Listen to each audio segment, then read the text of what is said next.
अंजनगाव सुरजी ते दर्यापूर या रस्त्याचं बांधकाम 2019 पासून पूर्णत्वास गेलेले असून रस्त्याच्या कामामध्ये असंख्य जुनी झाडे मोठ्या प्रमाणात तोडण्यात आली।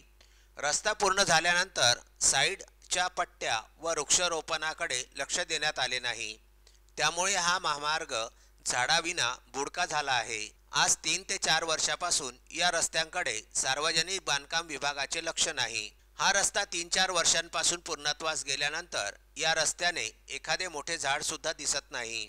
हे कार्य वेल्सन या कंपनीला दिलेले असून वेल्सन कंपनी दुर्लक्ष करीत असल्याचे चित्र दिसत आहे।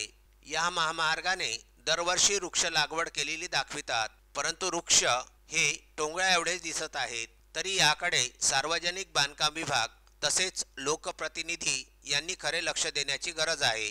अमरावतीच्या खासदार नवनीत राणा यांच्यासोबत विदर्भ न्यूजच्या प्रतिनिधीने चर्चा केली असता त्यांनी सांगितले की आपण अधिकाऱ्यांसोबत चर्चा करून या कामाला सुरुवात करण्यासाठी प्रयत्न करू, अन्यथा या अधिकाऱ्यांवर कार्यवाही करावी लागेल। रवींद्र वानखडे, विदर्भ न्यूज, अंजनगाव सुरजी।